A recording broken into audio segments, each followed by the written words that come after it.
the accounting of ATP produced in the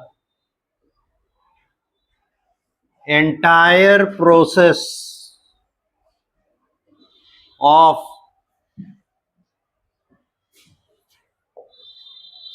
aerobic respiration. Anaerobic respiration और aerobic respiration में अगर हम लोग कंपैरिजन करने जाते हैं, एनारोबिक रेस्पिरेशन हो गया इन एब्सेंस ऑफ ऑक्सीजन जो हो रहा है, और एरोबिक रेस्पिरेशन ये इन प्रेजेंस ऑफ ऑक्सीजन. ठीक है, दोनों के बीच में अगर कंपैरिजन करते हैं, जैसे मान लेते हैं हमारे पास दो तरीके हैं पैसे कमाने के. फॉर एग्जाम्पल, एक में हमें ज्यादा मनी मिल रहा है, एक में कम, और दोनों तरीके हैं. कौन लोग प्रेफर करेगा? जिसमें ज्यादा पैसा मिल रहा है, क्योंकि लगभग इन्वेस्टमेंट ऑफ टाइम तो दोनों में बराबर ही आ रहा है फॉर एग्जाम्पल. लेकिन एक में ज्यादा सैलरी एक में कम है, तो हम ज्यादा सैलरी की ओर जाते हैं. उसी तरह से एरोबिक एनारोबिक में ये तो हम लोग को डिस्टिंक्टली पता है कि एनारोबिक रेस्पिरेशन से एरोबिक रेस्पिरेशन में ज्यादा एनर्जी मिलता है. तो इसलिए सेल्स क्या चाहेंगे, जैसे जैसे एडवांसमेंट होता जाता है सेल्स में, वो एरोबिक रेस्पिरेशन की ओर आते हैं. रीजन क्या है? इसमें एनर्जी ज्यादा मिलता है. आखिर रेस्पिरेशन करने के पीछे रीजन क्या है? टू गेन एनर्जी, और वो एनर्जी क्या है? In the form of ATP मिलता है. इसीलिए एरोबिक रेस्पिरेशन की ओर आते हैं. तो हायर ऑर्गेनिजम्स में कौन है? Plants, animals. ये दोनों मल्टी सेलुलर हैं, तो इन्हें अपना लाइफ सस्टेन करने के लिए ज्यादा एनर्जी चाहिए, तो एरोबिक रेस्पिरेशन करते हैं. ठीक है, अब हम लोग को देखना है स्टेप बाय स्टेप एक मॉलिक्यूल ग्लूकोज से कितना एटीपी प्रोड्यूस होगा. क्यों? क्योंकि glucose is the primary substrate for respiration. Respiration करने के लिए जो मेन मॉलिक्यूल है जिसका इस्तेमाल किया जाएगा एनर्जी जनरेशन में, दैट इज ग्लूकोज. ठीक है, तो अगर हम लोग एनारोबिक रेस्पिरेशन देखते हैं फॉर एग्जांपल, तब तो हमारा अच्छा कंपैरिजन होगा. अगर एनारोबिक रेस्पिरेशन देखे,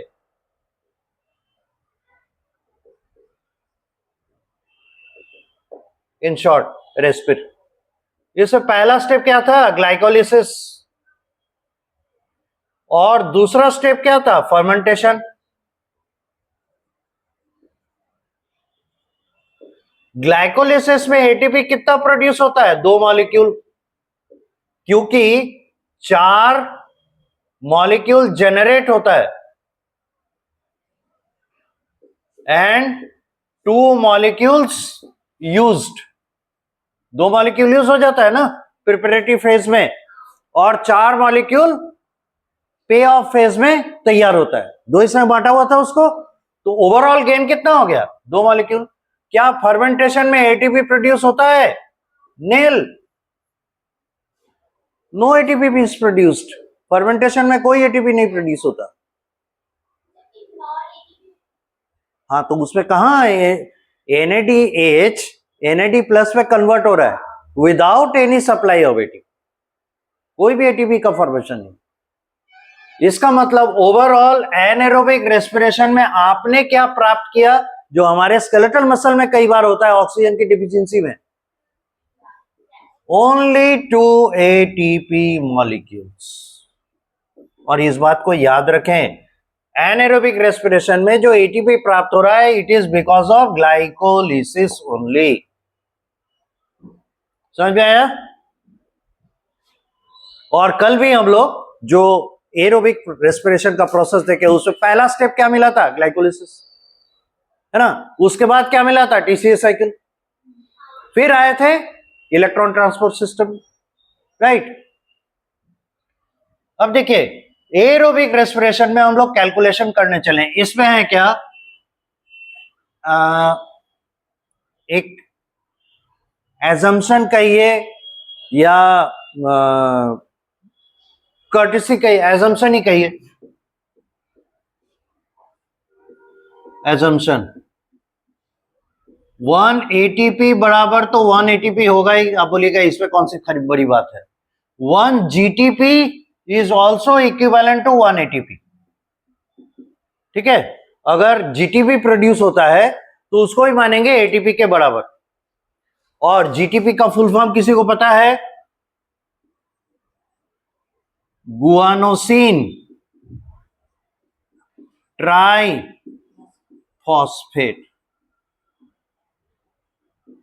और एटीपी का फुल फॉर्म एडिनोसिन ट्राइफॉस्फेट, ये हम लोग जानते हैं। तो एटीपी और जीटीपी को एक दूसरे का इक्विवेलेंट मानते हैं। क्यों ये बात यहां कहा गया? क्योंकि आप देखिएगा जब साइट्रिक एसिड साइकिल या टीसीए साइकिल हम लोग रन किए, उसमें प्लांट में बताए और एनिमल में बताए, और दोनों एक दूसरे के इक्विवेलेंट हैं। इसीलिए अगर प्लांट सेल में कैलकुलेट करने चले, क्योंकि प्लांट का ही ना पढ़ रहे हैं हम लोग, तो प्लांट सेल में अगर कैलकुलेट करने चले तो 1 GTP is equal to 1 ATP, ये मान के चलते। अब तीसरा एजम्पशन है एक NADH2, जिसको कि NADH प्लस H प्लस के फॉर्म में लिखते हैं। ऐसे लिखते हैं ना, जिसे ओवरऑल लोग पढ़ रहे हैं NADH2 फॉर आवर सिंप्लिसिटी। एक NADH2 is equivalent to 3 ATP molecules. Assumption है अगर एक NADH2 प्रोड्यूस हुआ तो वो जब NAD प्लस में वापस जाएगा, कन्वर्ट होगा, तो 3 ATP देकर जाएगा। तब बोलिएगा यहां भी तो एक तो NAD प्लस खर्च हुआ था, तो आप यहां क्यों नहीं उस फॉर्मूला को लागू करते? इसीलिए नहीं करते क्योंकि वहां NAD प्लस का जेनरेशन साइटोप्लाज्म में हो रहा है, माइटोकॉन्ड्रिया यूज नहीं हुआ। और माइटोकॉन्ड्रिया यूज नहीं हुआ तो ऑक्सीजन नहीं यूज हुआ, इसीलिए एनर्जी उसका नहीं बन पाया, एनर्जी में कन्वर्सन उसका नहीं हो पाया। पर यहां ऑक्सीजन है, इसलिए एनर्जी में कन्वर्सन होगा इसका, and it is equivalent to 3 ATP molecules. अब एक condition, with a condition that this NADH2 is produced in matrix of mitochondria। इस पे कंडीशन क्या है कि ये NADH2 प्रोड्यूस होगा माइटोकॉन्ड्रिया में, और माइटोकॉन्ड्रिया में ही ये NAD प्लस में कन्वर्ट होगा। और आप देख सकते हैं पूरा का पूरा सिस्टम ऐसा है। लेकिन इससे एक NADH2 बच जा रहा है, वो है क्या? इसका भी फर्स्ट स्टेप तो ग्लाइकोलिसिस ही है ना, एरोबिक रेस्पिरेशन का। उसका क्या होगा?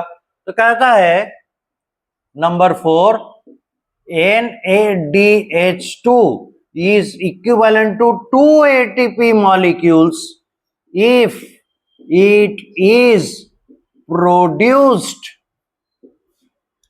in cytoplasm. Why? Because it is indirectly needing energy of proton gradient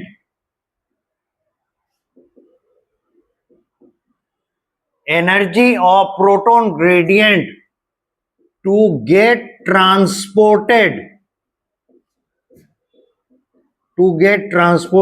into mitochondria.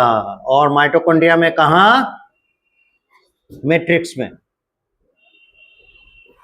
इस ट्रांसपोर्ट में जो एनर्जी खर्च होगा, उस प्रोटॉन ग्रेडियंट का यूज एटीपी फॉर्मेशन में हो सकता था, लेकिन उस प्रोटॉन ग्रेडियंट का यूज इसको ट्रांसफर करके ले आने में हो गया। तो जितना एटीपी कमा सकते थे उतना नहीं। ये वही बात हो गई जैसे हम घर से चले और सीधे कोचिंग पहुंचे फॉर एग्जांपल, या घर से चले सीधे हम अपने इंस्टीट्यूट पहुंच गए, स्कूल हो, कॉलेज हो, कोई भी हो, कोचिंग हो, कुछ भी। तो हम तो ये जोड़ते हैं, अच्छा मेरा साल का फीस लगा इतना पैसा, बाकी तो कोई खर्चा नहीं, लेकिन जब आप डे टू डे एक्टिविटी देखने लगे, अरे ट्रांसपोर्ट में खर्चा लगता है, ऑटो भाड़ा है, ट्रेन फेयर है, एटसेट्रा एटसेट्रा, उसके बाद भूख लग जाता है, बीच में कुछ खा पी लेते हैं चटर पटर, उस पर भी खर्चा होता है। तो ओवरऑल पता चला कि पर डे 100 रुपए का खर्चा है, यानी एक महीने में 3,000 रुपए और साल का 36,000 रुपए एक्स्ट्रा। तो जितना फीस लगा उसके साथ 36,000 रुपए जोड़ के देखेंगे, तब पता चलेगा मेरा स्टडी कॉस्ट एक साल का इतना है। तो ये 36,000 रुपए क्या हुआ, हिडन था, पर एक्चुअल कॉस्ट में क्या हुआ, बढ़ गया, है ना। उसी तरीके से अगर हम कहीं अर्न करने जा रहे हैं, तो हमको मान लेते बहुत फैट सैलरी मिलता है, 1 लाख रुपए मिल रहा है पर मंथ, और मेरा ट्रांसपोर्ट में 20,000 रुपए खर्च हो रहा है, पेट्रोल का है, तो कभी लोगों के साथ जाना पड़ता है, उन्हें खिलाना पिलाना पड़ता है, कभी ड्राइवर को पैसा देना पड़ता है, वो भी तो आदमी है, कुछ खाएगा पिएगा, तो अपना पैसा नहीं लगाना चाहता है, नहीं तो उसका सैलरी घट जाएगा, तो उसका बियरेंस हम ही को करना है। तो पता चला 20,000 रुपए एक्स्ट्रा मेरा लग जा रहा है, तो अंत में मेरे पास पैसा कितना है, 1 लाख रुपए से घट के 80,000 रुपए। बात फॉलो किए, this is the accounting. Now the same thing is being applied over here. हम तो देखे, अरे NADH2 बन गया, 3 ATP 3 ATP 3 ATP, लेकिन एक्चुअल प्रैक्टिस क्या है, ये बना कहां, साइटोप्लाज्म में। ग्लाइकोलिसिस कहां हो रहा है, साइटोप्लाज्म में, और साइटोप्लाज्म में कोई मैकेनिज्म नहीं है कि इसको NAD+ में कन्वर्ट करें, एरोबिक प्रोसेस में बोल रहे हैं, है ना। तो इसको कहां जाना होगा, उस सेल के माइटोकॉन्ड्रिया में, और तब जाके वो NAD+ में दोबारा कन्वर्ट हो सकता है, और उस दौरान वो ATP रिलीज करेगा। एक बार अगर माइटोकॉन्ड्रिया में पहुंच गया, ATP तो उतना ही बनाएगा, साइटोप्लाज्म का हो चाहे मैट्रिक्स का हो, उसमें कोई भेदभाव नहीं है, बनाएगा तो एक मॉलिक्यूल 3 ATP ही, लेकिन उसको वहां ले आने में जो एनर्जी कंज्यूम हुआ, that energy was from the proton gradient. और याद कीजिए, हम लोग इलेक्ट्रॉन ट्रांसपोर्ट सिस्टम में क्या देखे थे, ये हो गया इनर माइटोकॉन्ड्रियल मेम्ब्रेन, है ना, ये एरिया था इंटर मेम्ब्रेन स्पेस था ना, और ये था मैट्रिक्स। तो ऐसे F0 F1 पार्टिकल लगा हुआ था, ये F0 ये F1 पार्टिकल, और इंटर मेम्ब्रेन स्पेस में भर भर के H+ आयन जमा हो रहा था। काहे भाई, NADH2 अपना हाइड्रोजन यही फेंक रहा है, FADH2 अपना हाइड्रोजन यही प्लेस कर रहा है, अब उसको नीचे गिरने का एक मौका दिया जाता है, तो एक H+ यहां आया, तो बदले में इसने ADP + PI से एक ATP सिंथेसिस किया। ये कॉम्प्लेक्स 5 था, याद कीजिए कल का क्लास था ना, यानी एक H+ आयन का यूज एक ATP फॉर्मेशन में जा रहा है।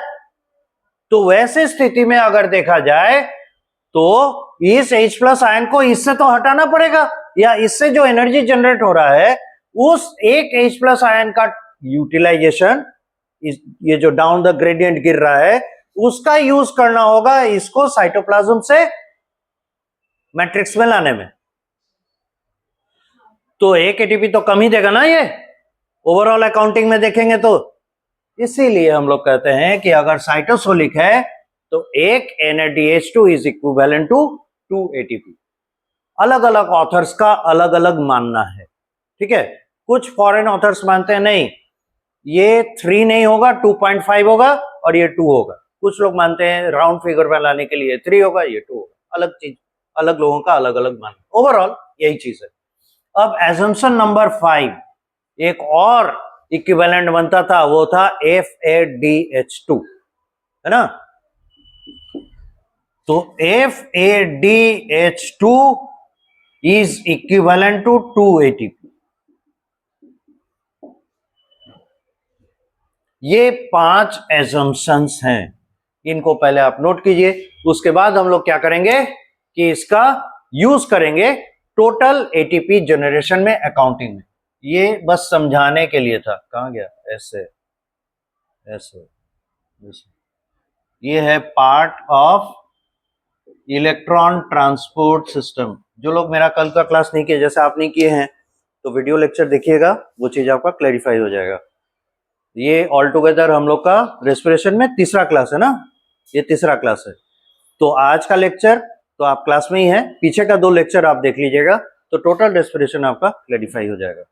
और फिर भी डाउट रहेगा तो वो पूछ के क्लियर कर लेना है। ये लोग तो पूछते नहीं है, हो सकता है आप इन लोग से अलग हो।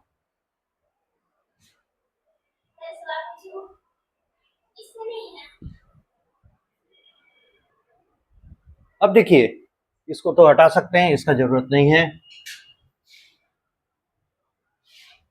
स्टेजेस में चलें। ओ, ये एक एजम्पशन था।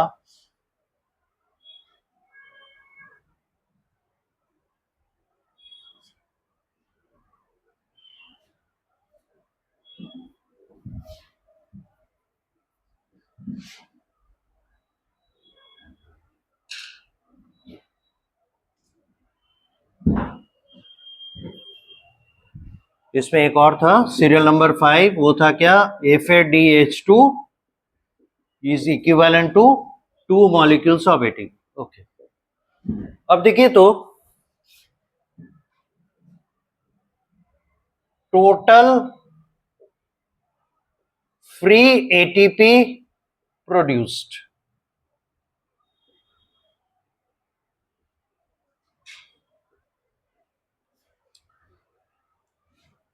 कितना ATP बना ग्लाइकोलिसिस में?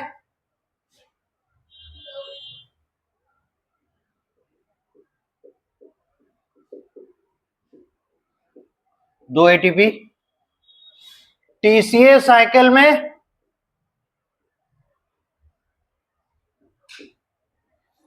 कोई ATP बना डायरेक्टली?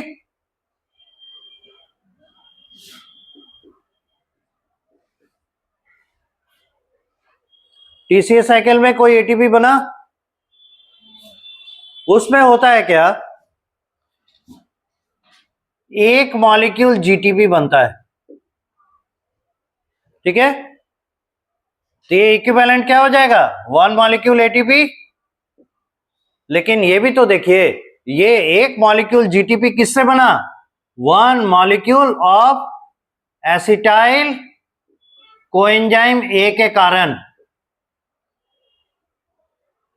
और 1 मॉलिक्यूल एसिटाइल कोएंजाइम A किससे बना, फ्रॉम, ये याद रखने के लिए, 1 molecule acetyl coenzyme A from 1 molecule of pyruvic acid, ठीक है? तो आपने कितना पायरुविक एसिड ग्लाइकोलिसिस में प्रोड्यूस किया था, 2 मॉलिक्यूल। तो 2 मॉलिक्यूल के लिए क्या हो जाएगा, for 2 molecules, therefore for 2 molecules हम जब अप्लाई करेंगे, इसको क्या करेंगे, 2 से गुना करेंगे, इसको 2 से गुना करेंगे, तो हमारे पास यहां से टोटल ATP क्या हो गए, 2 ATP।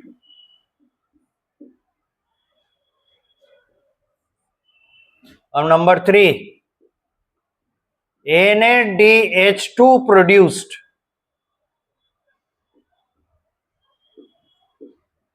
बताइए तो ग्लाइकोलिसिस में कितना NADH2 प्रोड्यूस होगा,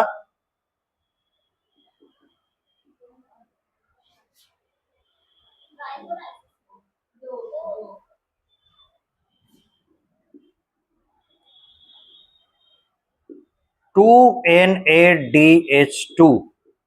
मतलब क्या हो गया, 2 गुना 3 बराबर 6 ATP होना चाहिए।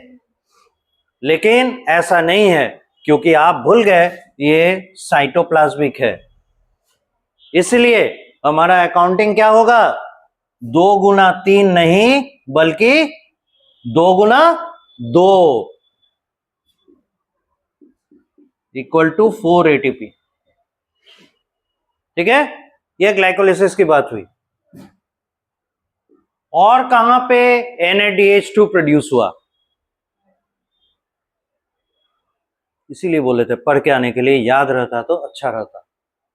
पायरुवेट डिहाइड्रोजिनेस कॉम्प्लेक्स PDH, वो क्या करता है, पायरुविक एसिड को एसिटाइल कोएंजाइम में कन्वर्ट कर रहा था और बोले हैं जहां डिहाइड्रोजिनेज लगेगा वहां NADH2 प्रोड्यूस होगा।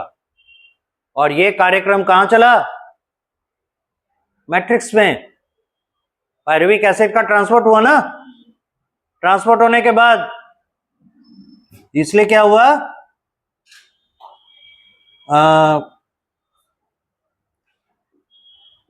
Pyruvate dehydrogenase step. यहां पे कितना है NADH2 प्रोड्यूस होगा? एक पायरुविक एसिड के लिए एक NADH2, तो दो पायरुविक एसिड के लिए दो, और दो इसलिए क्योंकि एक ग्लूकोज से दो पायरुविक एसिड बन रहे हैं, इसलिए PDH स्टेप में दो NADH2 बनेंगे। तो यहां क्या करना होगा, दो गुना कितना, दो या तीन, तीन बराबर 6 ATP। ये हुआ पायरुवेट डिहाइड्रोजिनेज कॉम्प्लेक्स वाले स्टेप पे।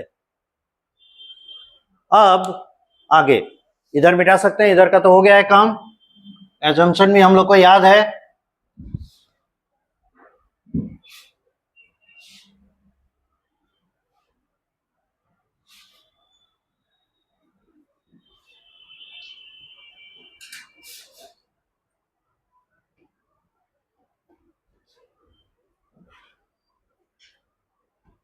अब यहां देखेंगे अगला क्या होगा बोली तो, कहां पे NADH2 प्रोड्यूस होगा, कितने जगह पे प्रोड्यूस हो रहा है,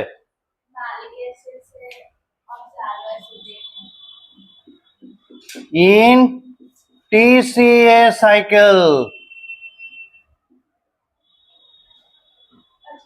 पहला स्टेप था साइट्रिक एसिड से अल्फा कीटोग्लूटारेट में कन्वर्सन के दौरान, दूसरा अल्फा कीटोग्लूटारेट से सक्सिनाइल कोएंजाइम में बनने के दौरान, ये टैली मार्क्स हैं, और तीसरा जो आप बोले मैलिक एसिड से ऑक्सैलो एसिटिक एसिड बनने के दौरान, तीन NADH2 बने ना, इक्वल टू क्या होगा, तीन गुना ये तीन NADH2 पर मॉलिक्यूल ऑफ पायरुविक एसिड। तो दो मॉलिक्यूल ऑफ पायरुविक एसिड के लिए 3 2 जा 6 इंटू 2, ये हुआ इतना NADH2 प्रोड्यूस हुआ दो मॉलिक्यूल पायरुविक एसिड के चलते। और एक NADH2 किसके बराबर है, यहां पे ही 2 कर दीजिए, 3 2 जा 3 ATP के बराबर है। तो कितना हो गया, 3 3 9 2 18 ATP। और भी कुछ छोड़ रहे हैं क्या हम लोग, वेरी गुड, D, ये तो था NADH2। अब यहां नंबर 4 हो जाएगा, नंबर 4 FADH2। और कितना FADH2 प्रोड्यूस हो रहा है, एक या दो, एक, लेकिन पायरुविक एसिड एक मॉलिक्यूल के लिए एक, तो दो पायरुविक एसिड के लिए दो, बराबर क्या होगा, दो गुना 2 ATP equal to 4 ATP molecules. अब आप सम अप कीजिए तो कितना हो गया, यहां से 4, यहां से 18, यहां से 6, यहां से 4,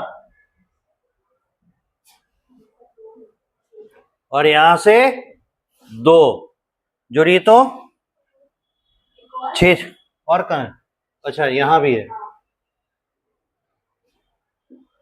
+2, 6 4 10, 10 4 14, 14 4 18, 18 18 36,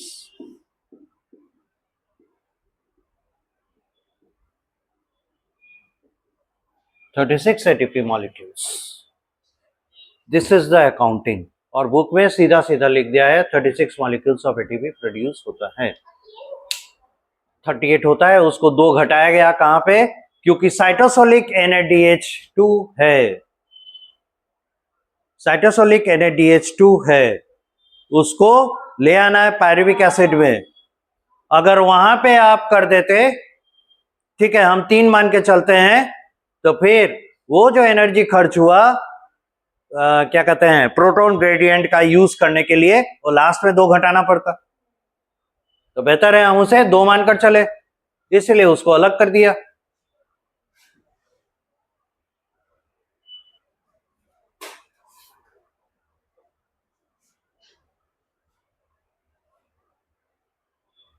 अब ये नोट कर लीजिए, मॉलिक्यूल्स ऑफ एटीपी प्रोड्यूस होते हैं, 36 मॉलिक्यूल्स ऑफ एटीपी। अब देखिए अगले चरण में हम लोग आए, ये था एरोबिक रेस्पिरेशन। अब बोलता है क्या कि हम लोग देख रहे हैं कि एरोबिक रेस्पिरेशन कैसा पाथवे है कि इसमें खाली ब्रेकडाउन ऑफ मटेरियल्स हो रहा है, खाली ब्रेकडाउन ऑफ मटेरियल्स हो रहा है। और इसमें प्राइमरीली कौन सा मटेरियल टूट रहा है? तो मटेरियल टूट रहा है कार्बोहाइड्रेट यानी ग्लूकोज। तो हम लोग कहते हैं कि फिर एनर्जी गेन करने के लिए हम लोग को कार्बोहाइड्रेट के साथ साथ प्रोटीन कंज्यूम करना चाहिए, फैट्स कंज्यूम करना चाहिए। यानी अगर फैट्स और प्रोटीन मतलब कार्बोहाइड्रेट की जगह पे यूज किया जाए तो क्या वो हम लोग को रेस्पिरेटरी सबस्ट्रेट की तरह यूज में आएगा? यानी कि क्या उसका भी टीसीए साइकिल चलेगा? क्योंकि माइटोकॉन्ड्रिया में कौन ऑपरेट हो रहा है? टीसीए साइकिल और इलेक्ट्रॉन ट्रांसफर सिस्टम। तो ये भोजन अगर हम कंज्यूम करते हैं तो क्या ये मटेरियल्स टीसीए साइकिल और इलेक्ट्रॉन ट्रांसपोर्ट सिस्टम से एटीपी बना कर देंगे? तो उसका जवाब है हाँ, देते हैं। रीजन क्या है? क्योंकि डाइजेस्टिव सिस्टम हटा दिया, इसलिए वो चीज आप लोग को बहुत ज्यादा क्लियर नहीं है। देखिए अगर हम प्रोटीन कंज्यूम करते हैं, प्रोटीन कंज्यूम्ड, खाने में प्रोटीन यूज किया गया या प्लांट्स ने प्रोटीन तैयार किए, ठीक है, इसका डाइजेशन होगा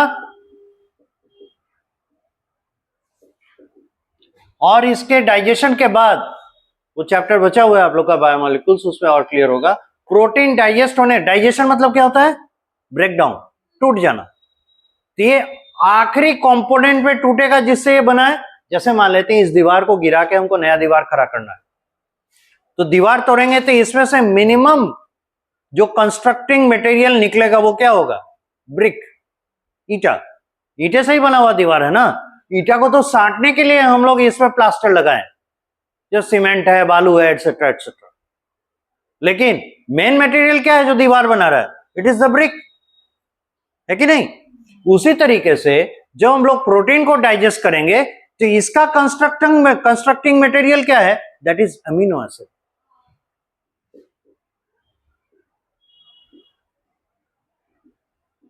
प्रोटीन टूटेगा यानी डाइजेस्ट होगा तो प्रोड्यूस होगा अमीनो एसिड। अब इधर देखिए फैट्स हैं या लिपिड्स, यस बिल्कुल।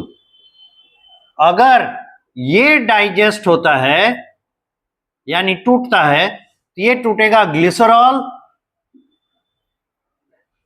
प्लस फैटी एसिड्स में।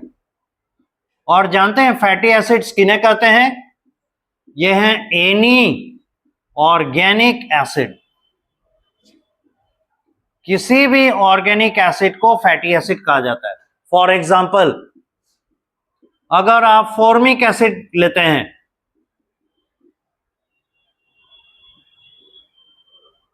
फॉर्मिक एसिड का चुभन आप लोग को कभी अनुभव हुआ है?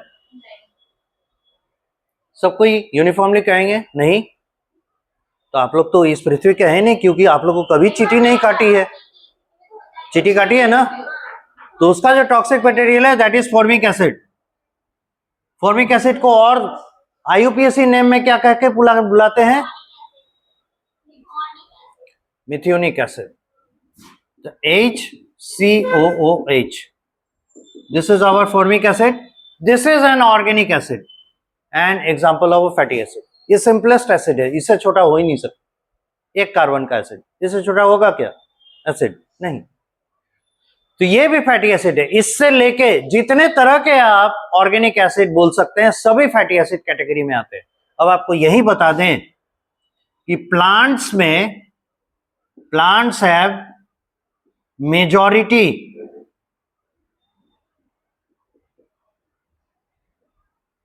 ऑफ फैटी एसिड, ये होता है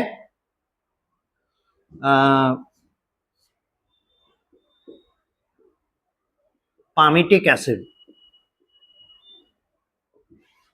ये होता है 16 कार्बन का, 16 कार्बन एसिड। और animals have majority of fatty acid, ये होता है स्टीयरिक एसिड। ये होता है स्टीयरिक एसिड और ये है 18 कार्बन एसिड। 18 कार्बन का चेन है, यानी 17 कार्बन के चेन और 18वें कार्बन पे या पहले कार्बन पे ऐसे कहिए COH ग्रुप है और इसके साथ 17 कार्बन का चेन लगा है। और इसमें क्या होगा पामिटिक एसिड में? पहला कार्बन COH, क्योंकि काउंटिंग कहां से शुरू करेंगे? जहां फंक्शनल ग्रुप है, तो सिंपल नोमेनक्लेचर है। तो पहला कार्बन COH हो गया, बाकी इसके साथ 15 कार्बन का चेन लगा हुआ। This is palmitic acid and this is stearic acid. और ये एसिड्स जो है फैटी एसिड के फॉर्म में सेल्स में ज्यादातर करके मिलते हैं। तो प्लांट्स में किसका मिलेगा? पामिटिक एसिड, और एनिमल्स में स्टीयरिक एसिड मिलेगा। तो अगर हम प्लांट बेस्ड फूड यानी वेज कंज्यूम करते हैं तो हमारे अंदर फैट डाइजेशन के बाद glycerol and palmitic acid release होगा। और अगर हम एनिमल कंज्यूम करते हैं, फ्लेश खाते हैं, एग खाते हैं, एटसेट्रा एटसेट्रा, तो ग्लिसरॉल के साथ स्टीयरिक एसिड रिलीज होगा। ठीक है। अब देखिए, एक कार्बन अगर वो ब्रेक करता है तो किस में टूटेगा हमारे बॉडी के अंदर? कार्बन डाइऑक्साइड के रूप में।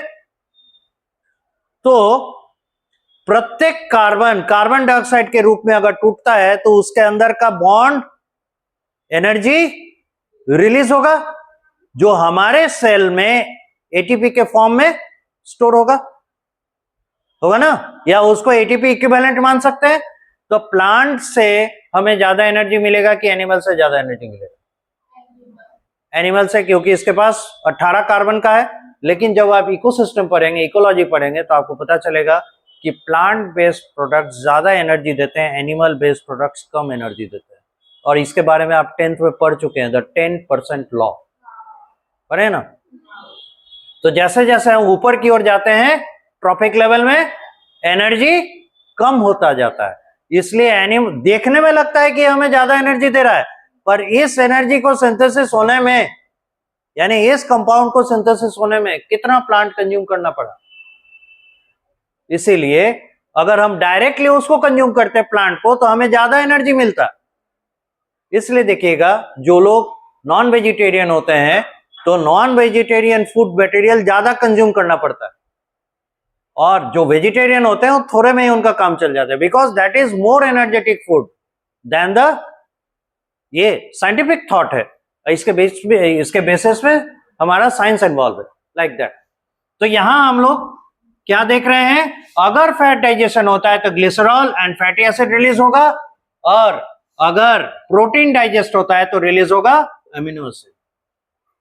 अब देखिए, ये अमीनो एसिड्स, फिर बात कर रहे हैं, ये जो अमीनो एसिड्स हैं कैन एंटर ग्लाइकोलिसिस और, या ग्लाइकोलिसिस मत कहिए, कैन एंटर, ज्यादा बेटर होगा directly TCA, can enter TCA by deamination method. अब एक टर्म आया डीएमिनेशन, ये समझाए। डी मतलब removal, absent, not there, etcetera. यानी नो के टर्म में, एब्सेंट के टर्म में, नहीं है इसके टर्म में यूज होता है। एमिनेशन मतलब एडिशन ऑफ एमाइन NH2। तो अमीनो एसिड में क्या रहता है? NH2 रहता है। अगर आप इसका स्केलेटन देखेंगे तो एक तरफ रहता है NH2, एक तरफ रहता है COOH और एक हाइड्रोजन, ये फिक्स ग्रुप्स हैं। और एक रहता है साइड चेन, R है साइड चेन। अब R में भी हाइड्रोजन और एनी अदर HC यानी हाइड्रोकार्बन ग्रुप, कोई भी हाइड्रोकार्बन ग्रुप हो सकता है। तो एक अमीनो एसिड के स्केलेटन में ये सारी चीजें पाई जाएंगी जिनमें 3 ग्रुप फिक्स हैं। एसिड है क्योंकि इस पे कार्बोक्सिलिक ग्रुप मिल रहा है, और एमिनो है क्योंकि अमीनो ग्रुप है।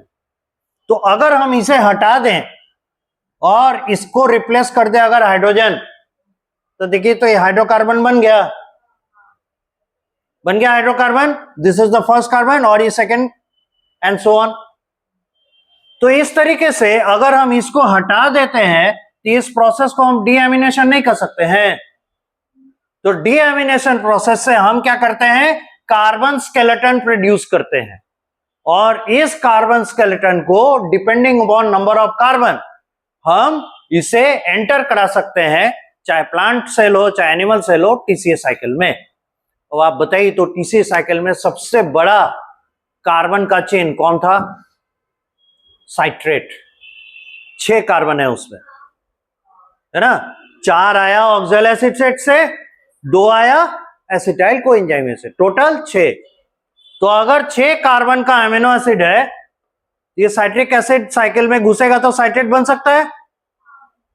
अगर 5 कार्बन का अमीनो एसिड है तो किस में चला जाएगा?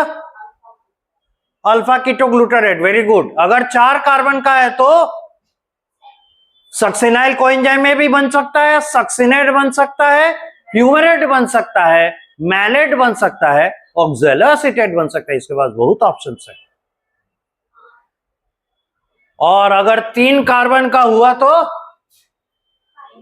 पायरुवेट बन सकता है, ये 3 कार्बन का है। और 2 कार्बन का हुआ तो 2 कार्बन का हुआ तो एसिटाइल कोएंजाइम में बन सकता है ना। और बताइए तो अमीनो एसिड मिनिमम कितने कार्बन का हो सकता है?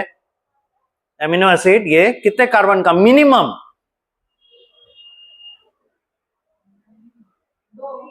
मिनिमम 2। Very good. एक यहां और एक यहां। बाकी ये हाइड्रोजन भी हो सकता है सर। तो कितना कार्बन मिले? एक यहां और एक यहां। तो मिनिमम अमीनो एसिड 2 कार्बन का होगा, और 2 कार्बन का इंटरमीडिएट ऑलरेडी टीसीए साइकिल में घुसने के लिए तैयार है, दैट इज एसिटाइल कोएंजाइम में। तो अगर 2 कार्बन का अमीनो एसिड मिला वो सीधे एसिटाइल कोएंजाइम में बन सकता है। कोएंजाइम में ही तो ऐड करना है, एसिटाइल कोएंजाइम में बन जाएगा, और उसके बाद आप उसको टीसीए साइकिल में एंटर करा सकते हैं। यानी आप किसी भी अमीनो एसिड को इसमें एंटर करा सकते हैं टीसीए साइकिल में, और एनर्जी दे देगा। तो यहां से समझ में आया कि अगर हमारे पास शुगर नहीं है तो अमीनो एसिड्स भी हमें रेस्पिरेशन करा सकते हैं। रेस्पिरेशन कराना मतलब एटीपी देना, और एटीपी दे सकते हैं बाय टीसीए साइकिल। ये तो इसकी बात हो गई। अब आइए यहां ग्लिसरॉल एंड फैटी एसिड, ये कैसे एंटर करेगा?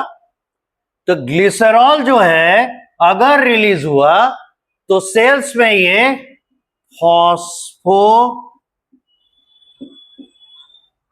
ग्लिसरल डिहाइड PGAL फॉस्फोग्लिसरल्डिहाइड में कन्वर्ट कर जाता है। याद कीजिए तो फ्रुक्टोज 1,6 बिसफॉस्फेट टूटता था, किसमें टूटा? अभी ना बोले हैं कि ग्लाइकोलिसिस बड़े आसानी से याद हो गया। चली दिक्कत सही। तो ट्रायस फॉस्फेट आइसोमेरेस टीपीआई था, जो पीजीएल और डीएचएपी डाइहाइड्रोक्सी एसीटोन फॉस्फेट को, उन दोनों को इंटर कन्वर्ट करता था। और पीजीएल जो है फॉस्फोग्लिसरल्डिहाइड, यही ना पे ऑफ फेज में आता था, आ रहा है ना। यानी ये ग्लिसरॉल जो है ग्लाइकोलिसिस में एंटर कर सकता है और अंत में चलते चलते चलते चलते ये पायरूविक एसिड प्रोड्यूस कर सकता है। और एक बार पायरूविक एसिड बन गया, एसिटाइल कोएंजाइम में बन के ये क्या कर सकता है, एनर्जी प्रोड्यूस कर सकता है। अब रहा फैटी एसिड। तो सेल्स में आप देखिएगा फैटी एसिड जो ब्रेकडाउन होता है, ये ब्रेकडाउन होता है in a unit of 2 carbon intermediate. Fatty acid cells में जब टूटते हैं तो 2 कार्बन का इंटरमीडिएट बन के आता है, और ये 2 कार्बन का इंटरमीडिएट कोई और नहीं बल्कि एसिटाइल कोएंजाइम ए साहब हैं। और आप जानते हैं टीसी साइकिल की शुरुआत इन्हीं के वजह से तो होती है। तो फैटी एसिड जितना मर्जी प्रोड्यूस हो, जैसे 16 कार्बन का प्रोड्यूस हुआ तो कितना एसिटाइल कोएंजाइम में देगा, 8। और स्टीरिक एसिड अगर है तो कितना देगा। इस तरीके से फैट्स भी एनर्जी प्रोडक्शन में आ सकता है। तो टीसीए साइकिल अंत में क्या निकला, it is a hub of, hub मतलब केंद्र, centre, hub of energy production. तो ये कर सकता है। तो हम अगर शुगर कंज्यूम करते हैं ग्लूकोज लेकर आएंगे, अगर हम फैट्स कंज्यूम करते हैं ग्लिसरॉल और फैटी एसिड लेकर आएंगे, और अगर प्रोटीन कंज्यूम करते हैं अमीनो एसिड लेकर आएंगे। कोई भी आएगा वो टीसीए साइकिल में घुस सकता है। ठीक है, तो आप इस पाथवे को नोट कर सकते हैं, पहले लिखिए, इसके बाद इसमें थोड़ा सा हम लोग टेक्स्ट जोड़ेंगे। Any reserve food material can enter, any reserve food material can enter into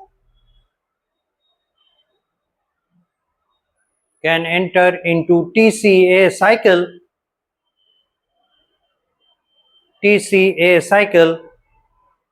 and produce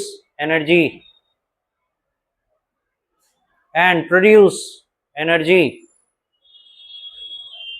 whether comma देके, whether it is carbohydrate,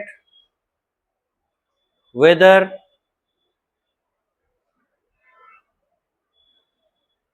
WHETHER, whether it is carbohydrate or protein or a fats, whether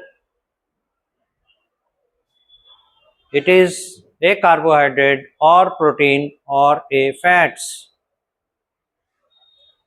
para change कर लीजिएगा। so it looks like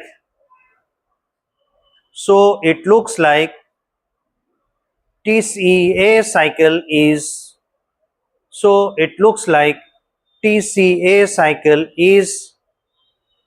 a portion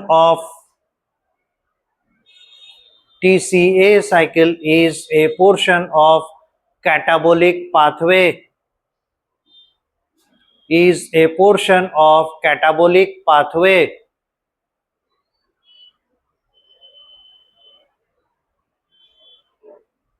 फिर para change कीजिए। when the energy is high in the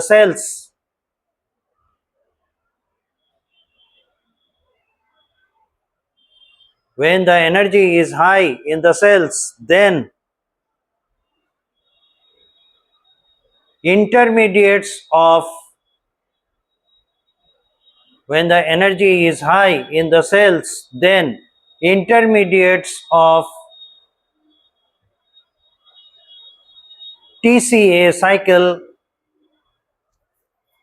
intermediates of TCA cycle can can produce back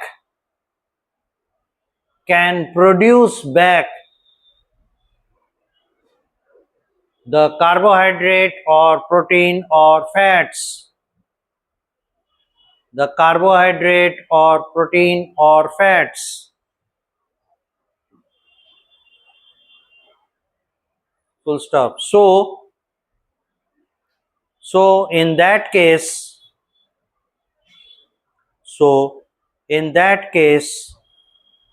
it becomes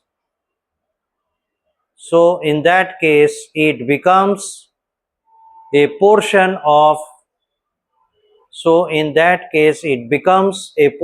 of anabolic pathway. So it becomes a portion of anabolic pathway. ठीक है, तो यहां हम लोग समझ गए कि अगर एनर्जी रिक्वायरमेंट है तो कैटाबोलिक पाथवे की तरह काम करेगा, और अगर एनर्जी रिक्वायरमेंट नहीं है तो एनाबोलिक पाथवे की तरफ काम करेगा. यानी ये एम्फीबोलिक हो गया, दोनों तरफ काम कर रहा है. जैसे होता है ना एम्फीबिया, पानी में और जमीन पर दोनों जगह रहने वाला, उसी तरह से ये एम्फीबोलिक हो गया. Catabolic anabolic both. अब है क्या, यहाँ पे फिर हिसाब किताब लगाना पड़ेगा. अगर एक तरफ से फॉर्मेशन हो रहा है, दूसरे तरफ से ब्रेकडाउन हो रहा है, फिर ये तो बेकार हो जाएगा, फ्यूटाइल साइकिल. यानी बॉडी में कुछ स्टोर ही नहीं हो पाएगा. जैसे ही स्टोर हुआ फिर तोड़ना शुरू कर देगा, जैसे ही तोड़ना शुरू हुआ, टूटना शुरू हुआ, फिर बनाना शुरू कर देगा. तो रेगुलेशन कैसे होगा? तो रेगुलेशन होता है according to the need of the cells. अगर सेल्स में एनर्जी रिक्वायरमेंट है तो ब्रेकडाउन प्रोसेस की ओर टीसीए साइकिल मूव करेगा, रन करेगा. ये सब देख रहे हैं, एटीपी बनाने चलेगा. और अगर एनर्जी रिक्वायरमेंट नहीं है तो उस समय क्या होगा, जितना न्यूट्रिशन इसे मिला या न्यूट्रिएंट्स इसने तैयार किए, उन सबों को ये स्टोर करने चल रहे. ठीक है, तो it is the need that decides in which direction the TCA cycle should move. ठीक है, that is why it is an amphibolic pathway. At the same time, it is balancing the catabolism and anabolism in the cell both.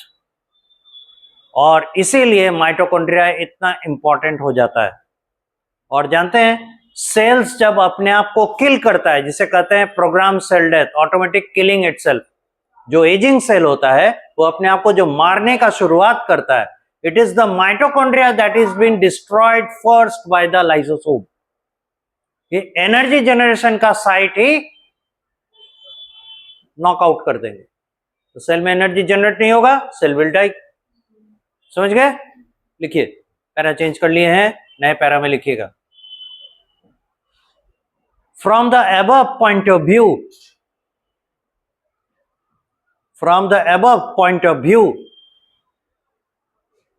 it is found that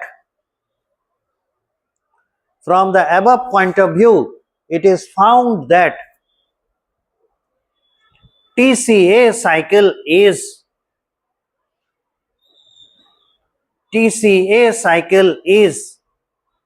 a part of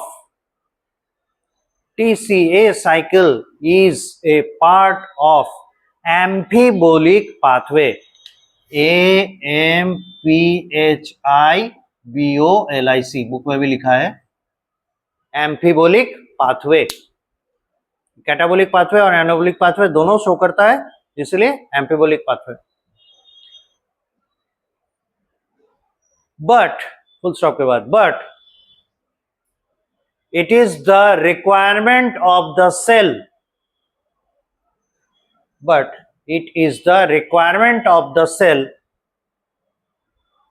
that decides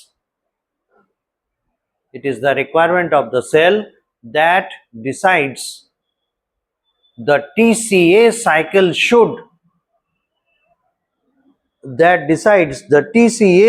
should move in which direction. Full stop. Overall,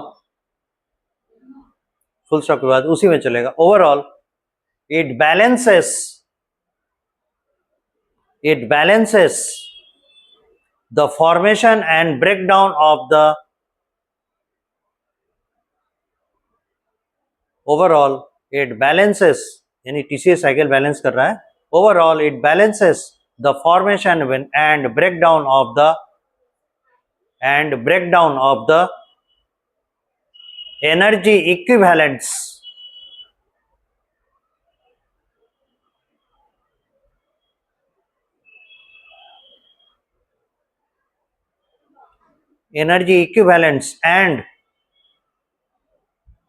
and storage materials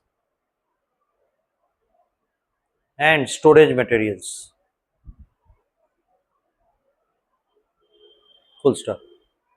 इस last line का मतलब समझिए, energy equivalent बोल दिया, इसका मतलब ATP, और storage material यानी कार्बोहाइड्रेट, प्रोटीन, फैट्स। और ये क्या कर रहा है, दोनों का ब्रेकडाउन एंड फॉर्मेशन बैलेंस कर रहा है। ब्रेकडाउन एटीपी का होगा तो क्या होगा, एनर्जी जनरेशन, है ना। और ब्रेकडाउन कैसे होगा, मतलब एटीपी प्रोड्यूस कैसे होगा, एनर्जी मतलब energy rich molecules, carbohydrate, protein, fats टूटेंगे, और जब नीड नहीं होगा तो एटीपी प्रोड्यूस करेगा नहीं, तो क्या होगा, जिनके मदद से एटीपी प्रोड्यूस हो रहा था, जिनको तोड़कर एटीपी प्रोड्यूस हो रहा था, उनका स्टोरेज होगा। इस तरीके से ये formation and breakdown of ATP and formation and breakdown of energy rich molecules like the carbohydrate, protein, fats balance करते हैं। समझ में आया? This is the importance of TCA cycle. अब एक चीज है, ये तो गंदा हो गया,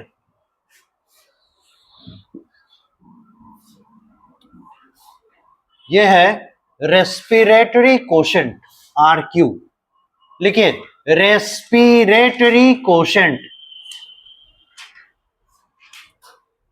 capital R capital Q bracket में लिखिए, रेस्पिरेटरी कोशेंट RQ, इसको लिखिएगा, it is respiratory quotient RQ dash देके लिखिएगा, it is the ratio of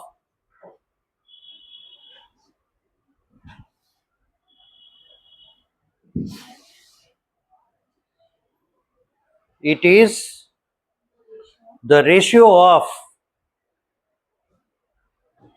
CO2 evolved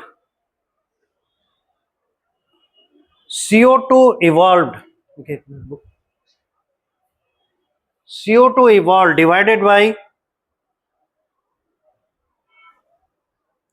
oxygen consumed. CO2 evolved and oxygen consumed during CO2 evolved and oxygen consumed during any energy rich molecule converting into ATP। Example लेते हैं glucose का।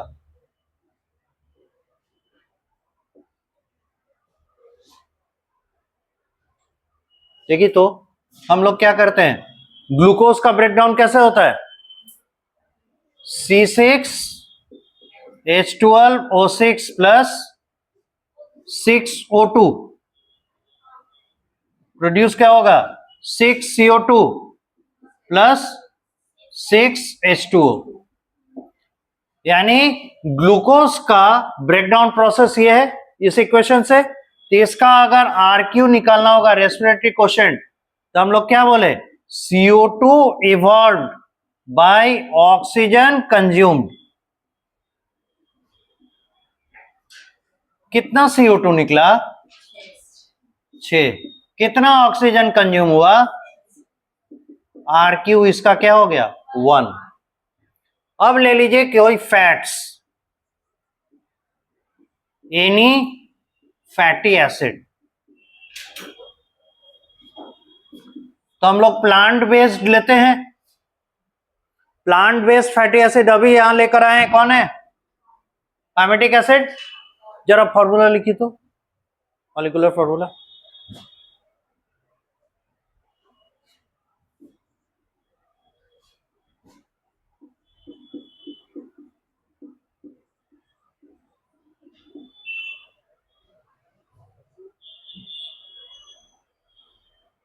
कितना carbon होता है? 16। तो एक carbon को COH करके अलग कर लीजिए, तो कितना कार्बन रह गया? 15। और ये सैचुरेटेड हाइड्रोकार्बन है, इसमें कोई भी डबल बॉन्ड नहीं है। इतना से आप स्ट्रक्चर लिख लेंगे, ऐसे होगा C15H31COH। एल्केन है, सैचुरेटेड है तो एल्केन होगा ना। अनसैचुरेटेड होता तब ना एल्किन या एल्काइन होता। तो एल्केन का जनरल फार्मूला क्या होता है? CnH2n+1। तो CnN बराबर 15 है ना, H2n क्या हो जाएगा? 30 जोड़ 1, तो C15H31COH होगा। अब इसको ऑक्सीजन के सहारे रेस्पिरेशन के दौरान बर्न करेंगे। भाई ऑक्सीजन इसे तोड़ रहा है, मतलब क्या हो रहा है? बर्निंग ही तो है इनडायरेक्टली। प्रोड्यूस क्या होगा? CO2 and H2O। देखिए, तो ऐसा कोई भी एटम इसमें दिख रहा है LHS और RHS में, जो कि मतलब LHS में है पर RHS में नहीं है, या RHS में है पर LHS में नहीं है? क्या क्या है? कार्बन है, हाइड्रोजन है, ऑक्सीजन है, यही ना है? कार्बन है, हाइड्रोजन है, ऑक्सीजन है, यही है। अब आपका टास्क है इसको जरा बैलेंस कीजिए। तो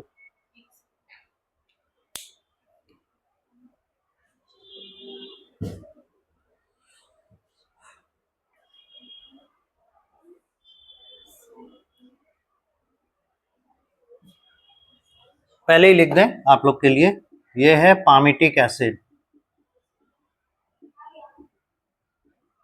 आ गया? बताइए कार्बन कितना? 16। ऑक्सीजन कितना? 16। और वाटर कितना? 16।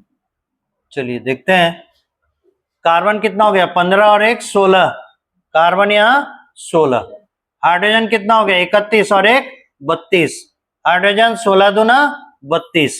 ऑक्सीजन कितना है? 2 और 16 दूनी 32, कितना हो गया?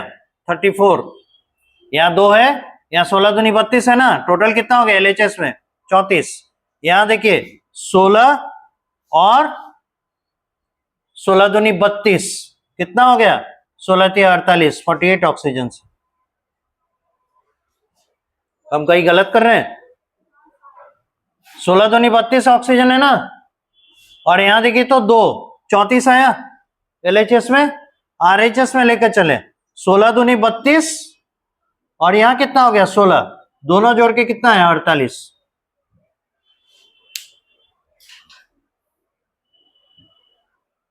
इतना भी इम्प्रोवाइजेशन मत कीजिए।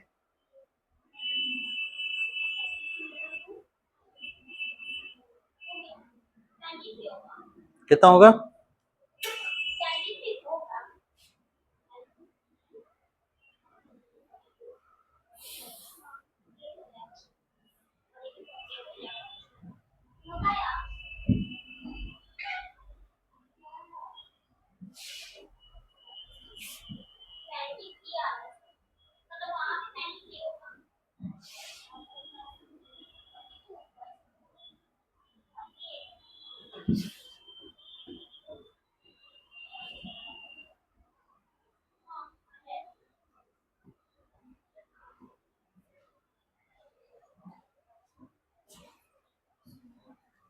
कोशिश करते हैं।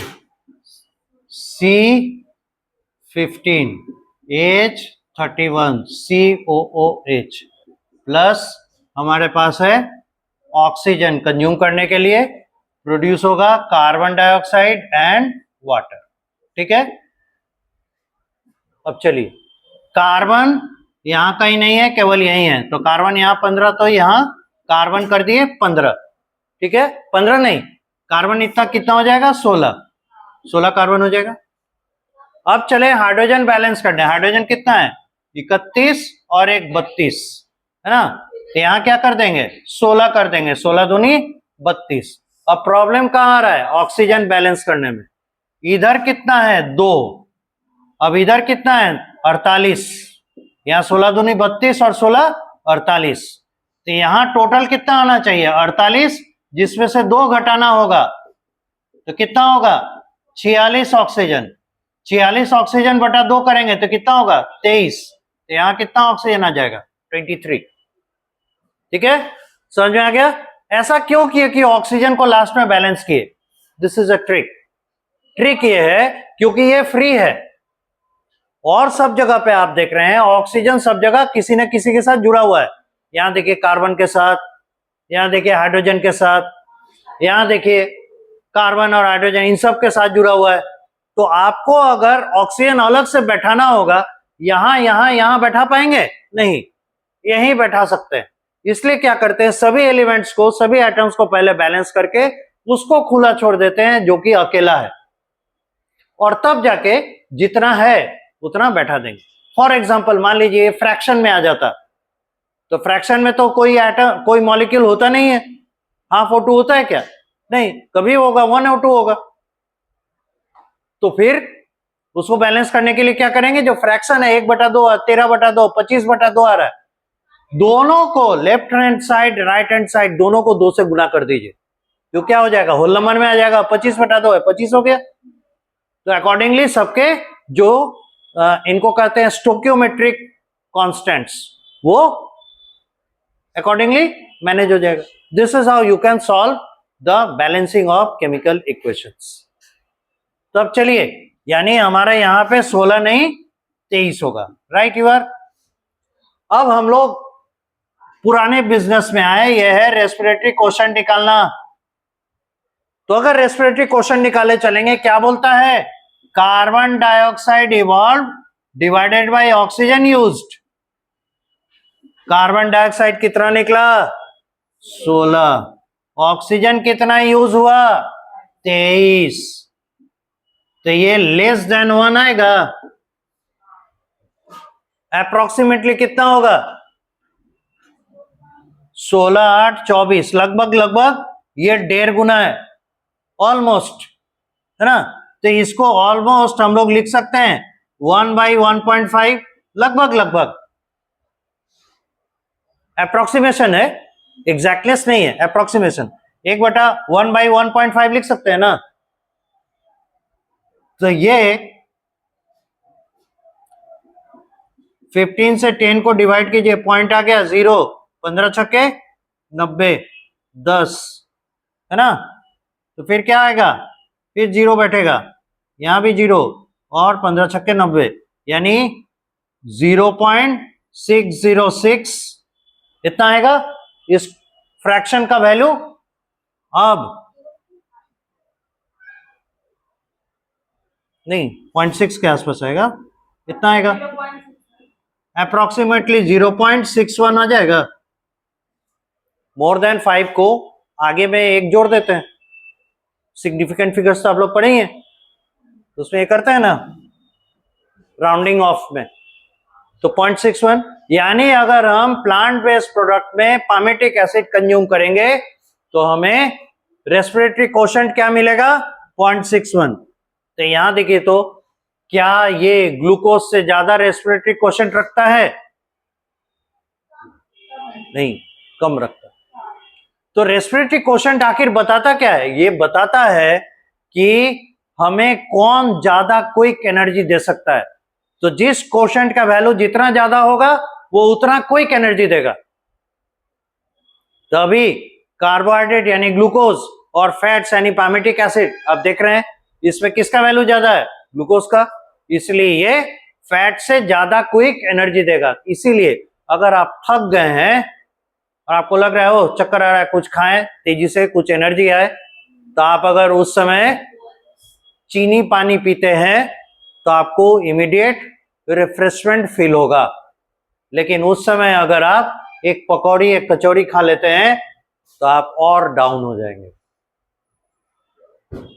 क्योंकि वो इंस्टेंट एनर्जी नहीं देगा, लेट एनर्जी देगा। समझ में आया? इसीलिए क्विक एनर्जी के लिए हम लोग फैट्स के ऊपर ग्लूकोज को प्रेफर करते हैं, है ना। अब लिहाजा प्रोटीन का वो भी देख लीजिए। प्रोटीन का कैसे करेंगे ये आप लोग सोच कर आइए अगले क्लास में, ठीक है। And that will be the last portion of the respiration.